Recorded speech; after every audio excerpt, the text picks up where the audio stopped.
From a sport where you never hear about PEDs to another sport where you regularly hear about PEDs, NFL star veterans are facing suspension, and the reasoning, Francis, might be pointing once again to the National Football League, possibly, potentially, I'm curious your thoughts, having too much power. Kanye West said no one man should have all that power. Apart from himself. Except for Kanye. He wanted it all. But that's what he's alluding to, is no one man.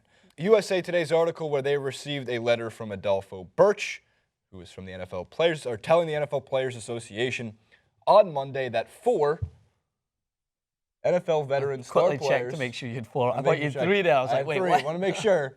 Could be facing suspension, believe it or not, for if interviews are not conducted on an alleged PED report. If interviews aren't conducted. Interviews. Ratings.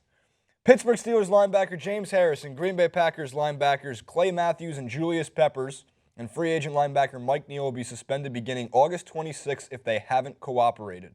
NFL Senior Vice President of Labor Policy and League Affairs, Adolfo Birch, told the NFL Players Association in a letter Monday that was first obtained by USA Today Sports. The suspensions would be for conduct detrimental and separate from any possible discipline the players would face under the league's drug policies. Each player would remain suspended until he has participated in an interview with the league investigators, after which NFL Commissioner Roger Goodell will, quote, determine whether and when the suspension should be lifted. If the drug test came back positive with the names James Harrison, Clay Matthews, Julius Peppers, Mike Neal as tested positive for these banned substances, then yes, they have to do those interviews. If not, you suspend them for whatever length you feel necessary, even though that's going to come under scrutiny, because comparing apples to bowling balls as to other suspensions handed out, not going to say them. I think you guys can figure out what I'm talking about. If that alleged PED report turns out to be any bit shady, not 100% true, this is a whole ton of bullshit. If they didn't test positive for these, if it just is an alleged PED report, right, go drug test these guys. James Harrison had some words for that. We'll get to that in a second. But go drug test them again. Have them piss in a cup. Test them. If it comes back positive, suspend them. If it doesn't, don't suspend them. But don't subject them to do investigative interviews on this without an actual hard proof copy that they tested positive for the drugs. It's only going to add another layer so that we can dive in deeper to the issue that is this organization has a problem when it comes to suspending individuals for one matter over another. And this added layer of investigation is only going to ask for people to look further into their bias in certain situations. That's the way I see it. Look at the names, though. That's that's to me not necessarily shocking. James Harrison, Clay Matthews, and Julius Peppers. I can't speak for Clay Matthews. James Harrison and Julius Peppers are surefire NFL Hall of Famers. Mm-hmm. They're some of the best defensive players in the league for a long, long time. What do you call it? We'll tell you. Drew Carter, who we've had on this platform before, and a former NFL wide receiver for the Panthers, played alongside Julius Peppers, said he's never seen a defensive lineman so fast his entire life. And James Harrison, who took to Twitter or social media in a way, was kind of alluding to the fact that, interesting time for drug tests. He had this video to show. This is number 4. And then we'll get on to a couple tweets from hilarious Colts punter Pat McAfee in terms of the timing of certain drug tests that get handed out by the NFL. Surprise, surprise, your boy got a random PED test today. Random, Mom. Random. Okay. About to go take it, baby. About to go take it. I don't know. Don't forget, this is James Harrison, who got randomly drug tested after doing medicine ball volleyball on the beach, which he's done almost every single year that he's been in the league. I mean, did you look at that video, though? Jesus Christ. He's a freak of nature, right? Now, on top of that, I want to go to Pat McAfee, because Pat McAfee has some of the funniest tweets I've seen on Twitter, and this is my mission to shed light on why punters and kickers are the best in the NFL.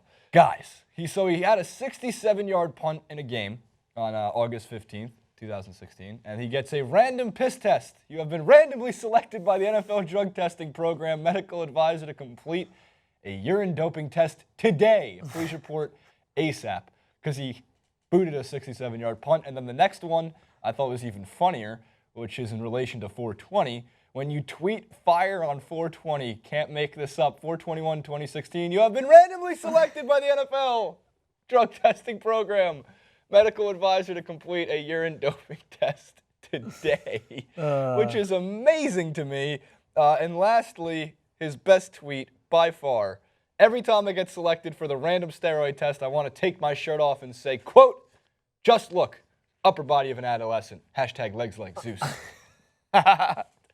This guy's, I like that they're shedding light on him. I actually don't think, I think they should get rid of the word random. No, I think this is a choice of wording. If they were to say, you have been selected to take a drug test because you punted a football nearly 70 yards in the game before, is a lot different than saying, Pat, you sent out a tweet on 420 saying, smoke up. So therefore, on 421, we've randomly decided that you, amongst all players, so just it's actually just one word. Yeah, just be honest. Be like, hey, and be like, guys. Take it as a compliment. Yeah. You did something that was so unfathomable that they were like, this guy's got to be juicing. There's no way he kicks at that distance. You mentioned no man should have all that power. No one man should have all that Roger power. Goodell, again, I don't like to criticize him solely for this because in other organizations, the bias is the other way. The owners love this man. In other organizations, bias is switched so that the superstar athletes get the superstars treatment and are let off. But Goodell likes to try and make examples out of big-name players to showcase that when it comes to it, we're the bosses and we can do whatever we want. We can drag out a deflated football scandal for nearly 18 months. For 18 months just to showcase that no one can get away with any minor detail. So, of course, these names are not randomly selected. All right, they are selected to prove a point. I guess to wrap this up, this was a good way to leave off. The league has established precedent in punishing players for non-compliance alone, as then Vikings quarterback Brett Favre was fined $50,000 in 2010 for, quote, failure to cooperate in a forthcoming manner in a league investigation into the alleged sending of illicit photos, insert dick pic, to a New York Jets employee in 2008. I was going to say, what, did they drug test him? The guy was And like then 50 at that point. Just leave him alone. They're like, whoa, this guy's 50. He's still throwing. 41 years old, and he knows how to use a cell phone? Guys, he must be taking... Boss, we got a random. We got a random We got to test. give him a random. Oh, All right. Jesus. Thank you for watching, as always, on Pluto TV. If you're watching over there, please head over to our YouTube channel. You can see more clips, wonderful content. And if you're watching on Pluto TV, I think you can subscribe to a Pluto TV. I know you can download it on your PlayStation 4. So I did it yesterday on my own. Pluto is not a planet.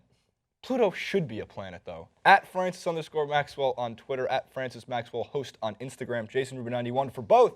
Check us out on Facebook. All the links in the description box below, and we'll see you next week with 3 more juiced up stories.